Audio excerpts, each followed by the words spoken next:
오늘은 시골주택에 대한 주의할 사항을 한번 얘기 나눌까 합니다. 시골주택에는 두 가지가 있죠. 우리가 요즘 얘기하는 거 들어보면 농가주택, 전원주택. 농가주택과 전원주택을 이렇게 구분하더군요. 농가주택은 좀 오래된 집, 전원주택은 지은 지 그리 오래되지 않은 집, 이렇게 구분하더라고요. 근데 두 개 다 합치면 결국 시골집이죠. 시골집은 도시에 있는 집보다 인프라가 좀 열악합니다. 여기서 인프라라 하면 어떤 것들을 말씀드리냐면 수도, 전기, 가스, 정화조, 이 네 가지 정도가 인프라에 해당이 되겠네요. 뭐 기타 도로, 뭐 이런 것들, 편의시설, 뭐 이런 것들도 되겠지만, 일단 집 안에 들어와 있는 인프라부터 먼저 말씀을 드리면 전기, 수도, 가스, 정화조, 이렇게 네 가지를 말씀드릴 수 있겠어요. 보통 수도가 다 들어올 거라고 생각을 하시죠? 아니더군요. 수도가 없는 데가 생각보다 많아요. 그래서 지하수를 사용하는데, 지하수의 단점이 여러 가지가 있지만 그 중에 물이 간헐적으로 나올 수 있다는 겁니다. 지하에 물이 많아야 되는데 부족할 경우 물이 단수도 될 수 있다는 거죠. 또 하나는 지하수가 무조건 수질이 좋은 게 아닙니다.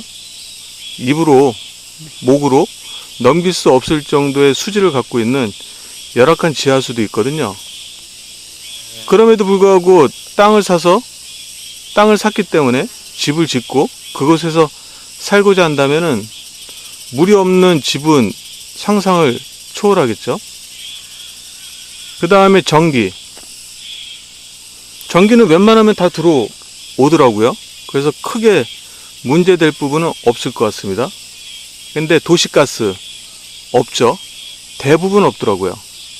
그래서 도시가스 대신에 뭐 인덕션이나 전기순간 온수기 뭐 이런 것들을 사용하고, 난방은 화목보일러나 뭐 이런 것들을 사용하죠. 도시가스가 사용되는 용도는 취사, 음식 요리할 때요.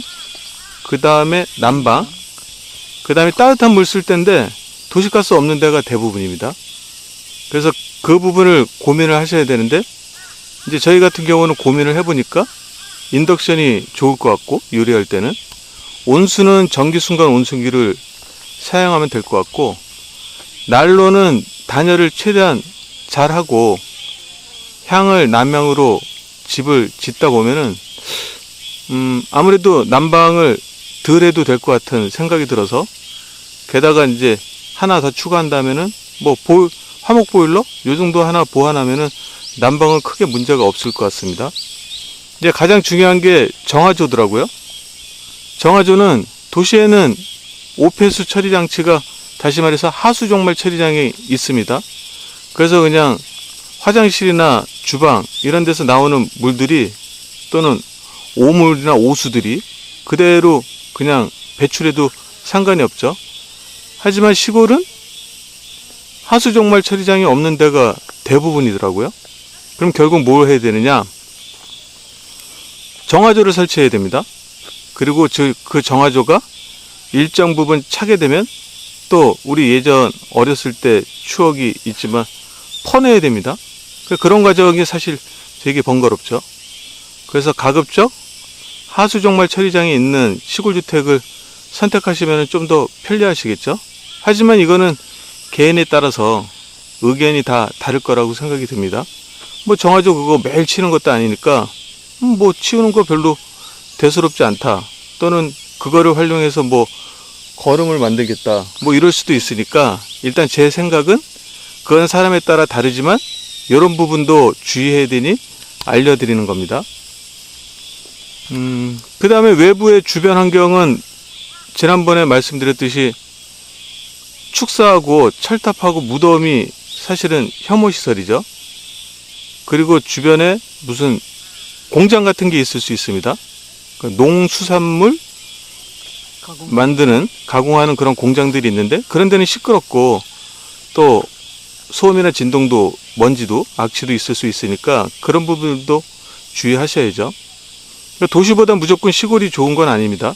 시골이 오히려 도시보다 훨씬 못한데도 수두룩합니다. 그런 부분들을 잘 확인하셔서 시골 주택을, 시골집을 선택하시기를 바랍니다. 그런 부분에 대해서 오늘처럼 또 주의해야 될 사항 또는 새로운 대안이 있으면 여러분들께 또 소개시켜 드릴게요. 오늘은 여기까지. 안녕. 안녕.